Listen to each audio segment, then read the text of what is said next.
Good morning, everyone. My name is Andrew Bottom, and I am the Associate Director for the Global Internship Program at UCLA IEO office. And I'll have my colleague introduce himself as well. Good morning, everyone. Welcome to this session for pre-med and public and global health opportunities abroad. My name is Robert Rodriguez, and I'm an international programs counselor for the International Education Office. So as Robert mentioned, this presentation is quite short. It's for pre-med, public, and global health students. So we're going to highlight some specific opportunities that you can get involved in abroad. Before we get started, I just want to let you know who we are. So we are staff members out of the UCLA International Education Office. This is your main hub on campus for everything study abroad. So we have lots of different advisors, counselors, coordinators who are able to assist you in deciding on a program that would best fit your academic and career goals, as well as connecting you with other study abroad returnees if you're interested in listening to students who have maybe done that program that you're looking at a prior year. Today, we'll go over real quickly some study abroad 101 refreshers in case you were unable to attend our 101 session. Then we'll specifically discuss some pre-med, public health, and global health sample programs, and then open it up to some Q&A at the very end. So we held a Study Abroad 101 presentation at the start of our Global Learning Opportunities Week. If you have not viewed that session, we definitely highly recommend it. It's viewable on our ieo.ucla.edu/GLOW website. That session specifically covers the different types of programs that you can study abroad with, how credit transfer works, how to fund your program if you're looking to study abroad through financial aid and scholarships. Discusses more of the application process and timeline. So really, if you're thinking about studying abroad, we highly recommend viewing that session. Today, we will cover a couple Study Abroad 101 themes we thought were important as we go into the global health, public health, and pre-med programs. But we'll really mostly focus on specific programs that you might want to look into during this session. So to give a little refresher from the 101 session, there are various types of programs available to study abroad on UCLA campus. Those may include university immersion programs, where you'll study abroad at a local university with local students and other UC peers. We have UCLA faculty-led programs, which are called UCLA Travel Study in our office. Those are short-term experiential courses that are conducted abroad. So it's like bringing your UCLA classroom and taking it from Westwood and bringing it abroad. And so you'll be with another cohort of UCLA students with UCLA faculty taking UCLA courses. We also have internship and research abroad programs. So if you're looking to get professional experience through a study abroad opportunity, we definitely have the ability for you to get that professional development experience while you're studying abroad. And then there's other more specific programs. For instance, we have some UC centers in different locations around the world where you might be studying more language and culture of that specific destination. There might be some specific, depending on your specific academic interest programs. So there's tons of programs. We definitely highly suggest to look through our website when you have an opportunity to review what's available for you. One thing to note is that a lot of students will say, oh, my friend did XYZ program last year. This is how much it cost. This is how their accommodations were like. They had meals provided. They were in this type of classroom and study center. We just want to note that all programs can be different. Even the same program that one student did a past summer might slightly change in a future summer or a future academic year. So just note that the accommodations, what's included in your program costs, the structure of your program, the length, the number of credits and units you'll get could be different depending on which program you select. So we definitely suggest talking with our office to get more information if you have any questions regarding a certain program that you're interested in. As far as selecting and choosing a program, again, we will talk specifically about programs we think will be of interest to you due to your academic interest. However, on our website, we also have a tool called the How to Choose Your Program tool. It's under our Get Started menu and then How to Choose Your Program. And you can use that tool. It will ask you a couple different questions to really help you narrow down what programs might be of interest to you based on your academic, your career goals, and where you're looking to study. And then finally, a big question students always have is, can I use my financial aid for study abroad programs? Yes, you can use your financial aid for all of our UCLA sponsored study abroad programs. And we do have tons of scholarships also available to students studying abroad.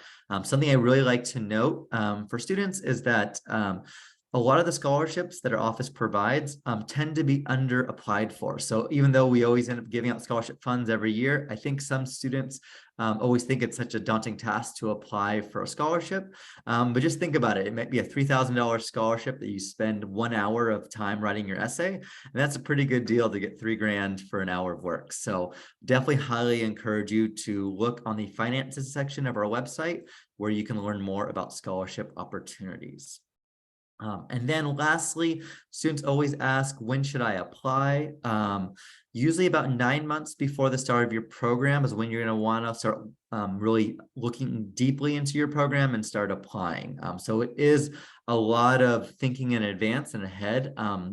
First, because, there's a lot of it takes a lot of time in order to put together your program. So we want to know how many students are going abroad, but also for yourself, depending on the units that you're looking to take abroad, you're gonna have to think through that with your academic counselor to make sure that it makes sense for your academic trajectory. Our program's competitive. A lot of students want to know. It really depends on the program. So a lot of our programs, specifically the UCEAP programs and our UCLA travel study, they offer lots of programs that are non-competitive. They could be first come, first serve, and once they're filled up, then they're full, but aren't necessarily competitive. But we do have other programs through UCAP and through the Global Internship Program where it's more like an application, and students will be selected because there's a limited number of spots available. As far as applying or registering, summer and fall 2023 programs are currently open now for most of our summer and fall programs. One caveat, so the UCAP summer and fall are open now, except for the limited space programs that are opening November 1st. Global internships, we'll talk about a little bit later. Those will be opening up next Monday for summer 2023. And the faculty-led UCLA travel study will open in November. So just really think about summer and fall 2023 are all either open or opening during this current fall quarter. And if you're interested in a winter quarter or spring semester of 2024, those program applications will be opening in January.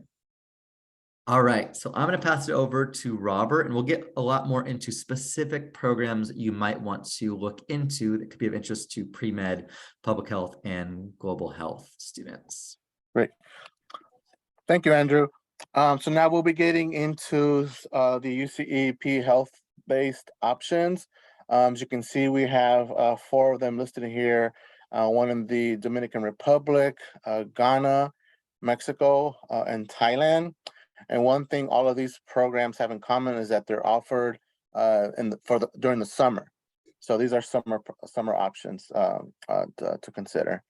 So now we'll begin to start highlighting each individual program and highlight some key details for each program. But first off, as you can see there in the screenshot, that's where each individual box, you can see the eligibility requirements consisting of a minimum GPA requirement and class level. And once you click on an individual box, you'll be able to read more about the program. For example, you can read about housing accommodations. You can read about what the session dates will be. And right now, it will just provide you with a range of dates because the official dates have not been confirmed. But once that happens, you will be notified immediately via email. So now we can get started with highlighting the individual programs. So first up, we have the Global Health Program in Mexico. Now, this program is a limited space program. So that means that the application for this program will open November the 1st. And spots are given on a first come, first served basis. So you have time to read about this program and see if it's something that you would like to sign up for. You see the time frame there, late June to early August. You see the coursework that will be part of this program, and you see a quick program overview of what the program will look like. You know, you'll speak with the locals about health, nutrition, education, and access to care in their community. And the program will also have, for example, a Spanish language training to interact with the locals during this program. So that's some information that you can also read about, in addition to many other details about this program on the UCEP program page for this program in Mexico. And next up, we have the Community-Based Health, Food Security and Development Program in Ghana. This is not a limited space program, so you can apply now. You can apply, today if you'd like. So keep in mind that when you apply for any program, in order to be considered, you must submit a complete application, which includes a questionnaire, which is linked within the online application. So both items need to be submitted in order to secure a spot. So please make note of that. Sometimes students miss it, and therefore applications remain incomplete. And incomplete applications will not secure a spot. So as mentioned, this program is already open now. You see the time frame, mid-June to late July. You see the coursework that's part of the program. And all of the coursework across the board, across all these programs, are credit bearing. So you will earn UC credit for all of these programs. Another highlight about this program is there's field work involved in rural villages, covering topics like child nutrition, malaria, just a couple of examples of many topics and field work that you can engage in as part of this program. So now we got the public health program in Thailand. So this is a limited space program. So November 1st is when you can begin to apply for this program. You can see the location there, the time frame mid-June to mid-August, the coursework that's available within this program. You will be able to meet with local community members for problem solving sessions. There's field work available, and there's a little bit of travel as well to engage in some field work for this program. So it's definitely a great program. All of these programs are great, and many students apply for these programs, especially for the limited space program. So sometimes the question comes out, how fast do they fill up? There's really no way to say. It varies from year to year. Sometimes the spots can be taken within the first week, or maybe within the first 2 to 3 weeks. So it varies. So you have time to read about this program because, again, it has not opened just yet, and that will happen come November the 1st. And so now we'll be highlighting the last of the 4 UCEP programs. Let's see. Okay. Well, thank you, Robert. So now we're going to move on to discuss the Global Internship Program. So this program is run through UCLA IO office as well. A little difference is that it's unlike UCAP, that's through the UC system-wide education abroad program. This is run specifically through the UCLA office. And so we have a specific program that has opportunities for students to conduct global health internships. These opportunities would be in Bogotá, Medellín, Colombia, Buenos Aires, Argentina, Cape Town, South Africa, Dublin, Ireland, Ho Chi Minh City, Vietnam, and La Paz, Bolivia. So first thing I want to note is that We're going to discuss more in depth the La Paz program in Bolivia because it really focuses on clinical rotations and observations, something that a lot of health-focused students have shown interest in. And the other locations highlighted on the screen, including virtual, the internship experience would be more focused at working in an NGO nonprofit that has a health focus. So you could be working with a cancer foundation or a polio foundation that would be focused on, work within the realm of, healthcare, but would not be involved with working at a, or doing observations, I should say, at a clinic or NGO in that sense. So it would be more, working in a different capacity. But we do definitely have some great opportunities. Specifically in Cape Town, we work with an epidemiologist that actually provides some opportunities for some research for students to conduct. If you have any specific questions about these locations overall, I will definitely provide you more information if you do reach out to me, and we'll have some contact information at the end of this screen. And the global internship programs, you can find more information at ieo.ucla.edu/global internships. Our application will be opening up, as you see on this next screen, on October 24th, and is open through December 4th. Global internship program is a program where it's not first come, first serve. It is a program that is selective. So we will be screening all of your applications, and you will have a follow-up meeting with our on-site partners in the host city, where they will conduct an interview with you to learn more about your interests, your skills, experience, and to see if you'd be a good match for opportunities on site. Students who are looking to conduct the global health internship, you would be applying through what we're calling our global affairs internship track or global health internship track. You'll see on our website they're broken down. The Bolivia program is in the global health track.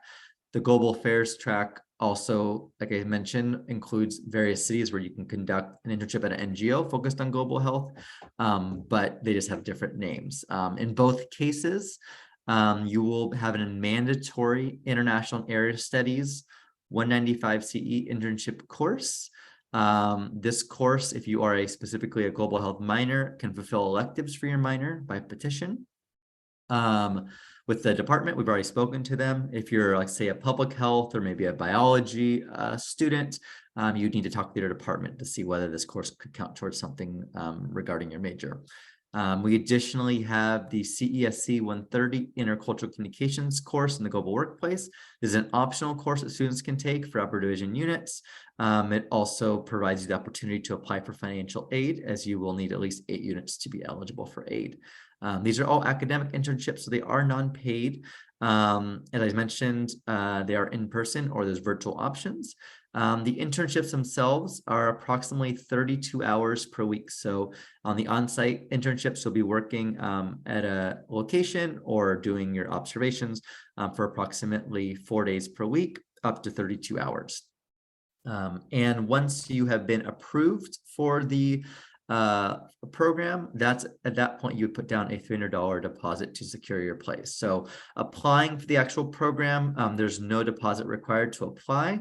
In January is where we let students know if they've been accepted, and at that point a deposit is required.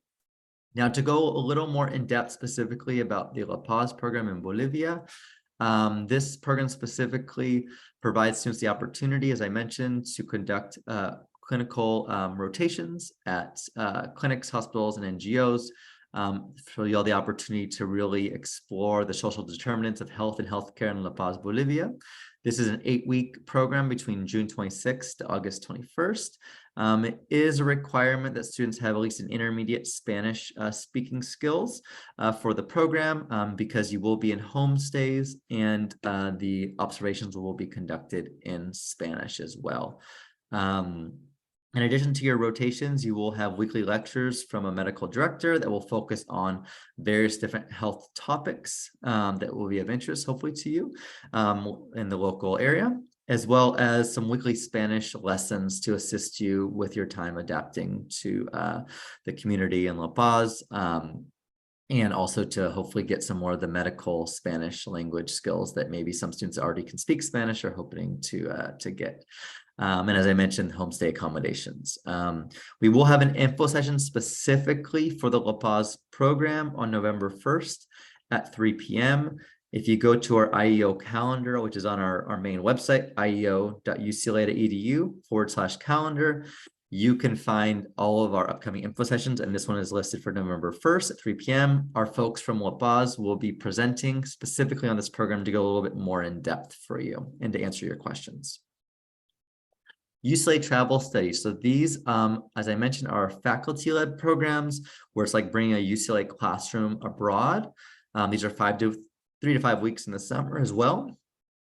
We do have a global health and medicine program called East-West Medicine that's in Shanghai, China.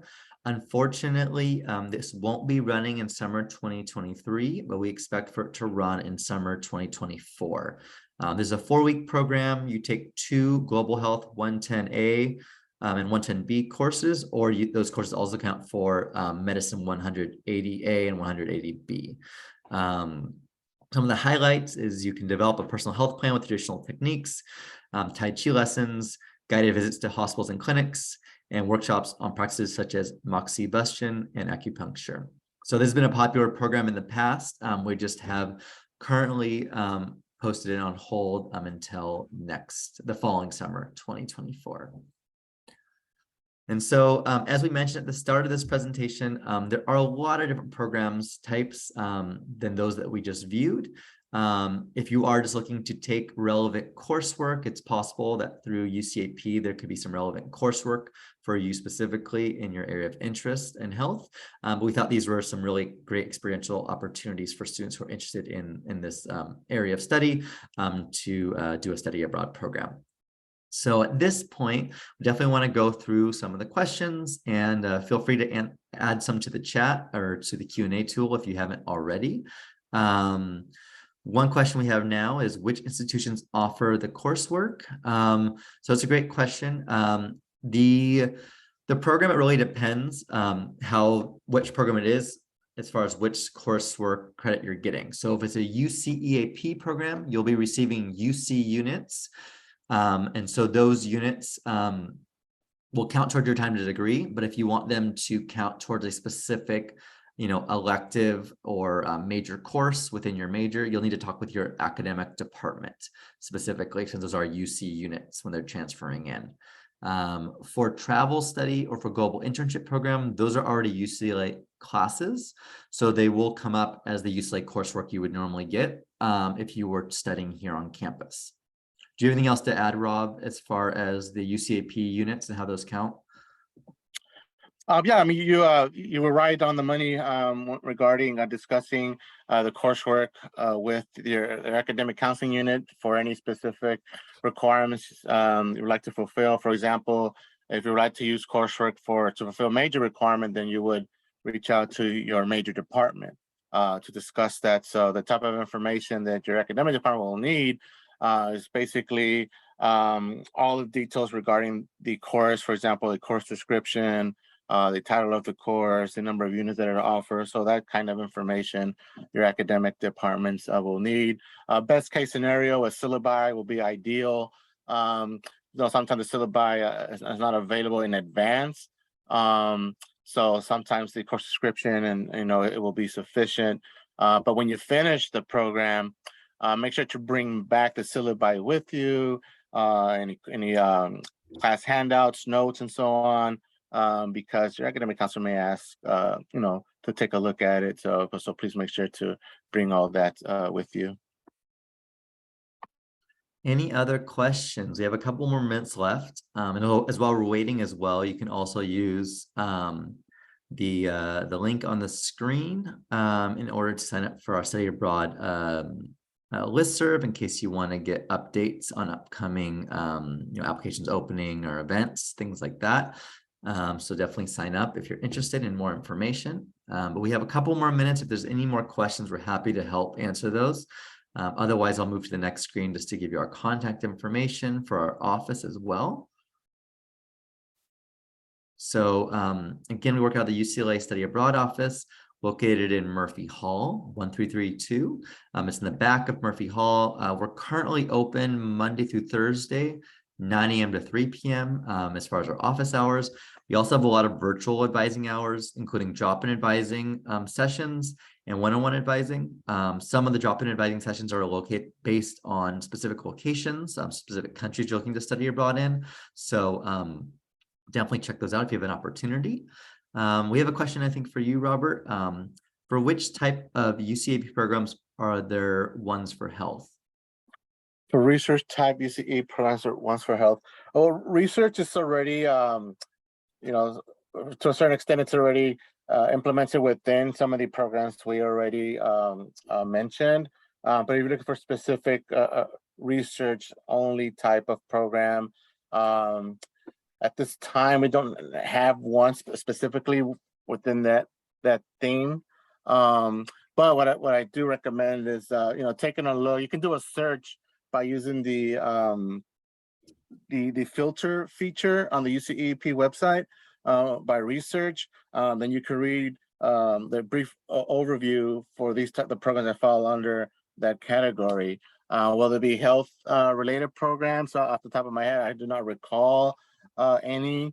The ones that we highlighted definitely will have a public health component, as we mentioned. All of them will give you a hands-on access to community members, organizations, and field work, including clinical rotations, and in some in rural areas. So this is definitely a great way to get hands-on experience and also build a resume as well. If you're applying to med school in the future, graduate school, these are things that look great on an application. So definitely keep that in mind as well. And you can participate in more than one program. Through UCEP, 56 is the max amount of units you can bring back from abroad to UCLA. So let's say this summer 2023 you go to the Thailand summer program, and then let's say summer of 2024 you sign up for the Mexico public health program. So doing multiple programs is a possibility. 1 year you can do a UCEP program, then another summer you can do a global internship program. So those are some things to think about. That's available to you. You can find but you will also find more detailed information on our website, including deadlines, program information, and how to reach us. Thanks, Robert. I just dropped into the chat, everyone, our website link, ieo.ucla.edu, as well as our general email inbox, info@ieo.ucla.edu. If you have any questions, you can always send it to the general inbox and we'll filter it to the appropriate counselor. We have one more question before we go. The question is, can we study abroad the summer of our senior year? Yes, you can still study abroad the summer of your senior year, but you will want to talk with your academic advisors. Oftentimes what will happen is a student may push back their graduation date from spring to summer, but you'll want to make sure that you aren't going over like your unit maximum. So it's something to talk about with your academic advisor to see academically the courses that you're taking, if that will be okay as far as not going over the unit maximum for your degree program. But that is something that a lot of students have done in the past, and is a great way to still receive, for instance, if you're looking for financial aid, you're able to also receive aid because you'll still be a student while you're studying abroad. So just one thing to note, if you are moving your graduation deadline to the summer of your senior year, you'll still need to, and you're looking to apply for financial aid, you will need to fill out your FAFSA for the next upcoming year. So the summer is considered the first term of the new school year. So if you are looking to study abroad and use financial aid, you'll have to fill out a new FAFSA form in order to get aid for that summer program. All right, everyone, thank you so much for attending. We hope to see you in our office or on our program in the near future. Again, please send us an email if you have any questions to our general inbox, and we're happy to answer. Or you can go to our contact page on our website. You can look up a specific advisor based on the location of the program you're looking to go to. Thank you all again, and I hope you all have a great week.